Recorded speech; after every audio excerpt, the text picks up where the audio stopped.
My name is Debbie Hetrick, and I'm from Midlothian, Virginia. The first time we came was about 10 years ago. We brought 3 of our 6 children, and we didn't come for health reasons. We came because we had some emotional things, some really traumatic events that happened in our children's lives, which of course affected our whole family, and some pretty serious things, and our family was basically falling apart. My husband heard about it from some friends who had some pretty major health issues. He said, "We're coming," and just told everyone, "I don't care if you have school, work, we're coming." And we came, and initially I was a little resistant, but it was really neat. The Lord met us in a miraculous way. On the profile list, I did not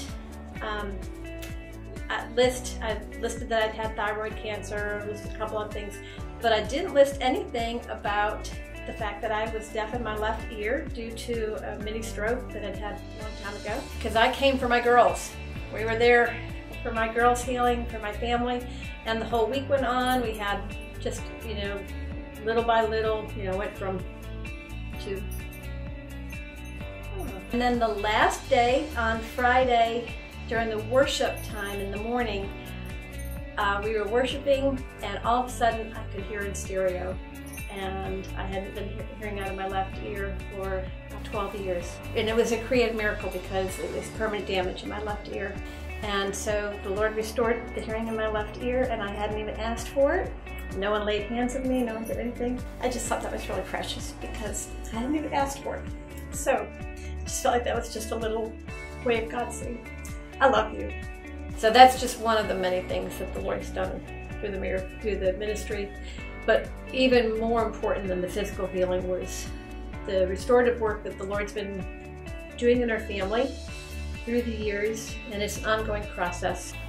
There's something about setting aside this time and coming to this place because, first of all, it's covered in prayer here.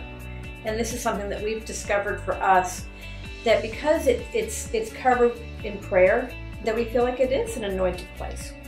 And it might be just our opinion, but it's how we feel like it. We feel like it is an anointed place. Plus, because you are setting the time aside to come here, you're focused, and you're saying, "Lord, I'm giving you this time so that I can find out, so you can reveal to me your heart and what's going on, and and I can hear from you."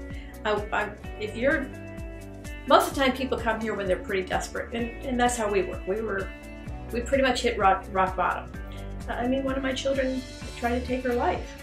That's pretty far down there, So when you set this time aside and you just said, "Lord, I want to hear from you," I mean, that's what the He's just saying, "Okay, that's all I wanted." You want to hear from me? He wants to talk to us every day. So when you get to the place where you're ready to hear from him, he will speak to you. So yeah, come and let him speak to you. And I feel like the hearts of the people here are to love on you, are to minister to you, and they've set their time aside here to minister to you, to bless you. So if you give that time back to the Lord, he will meet you where you are.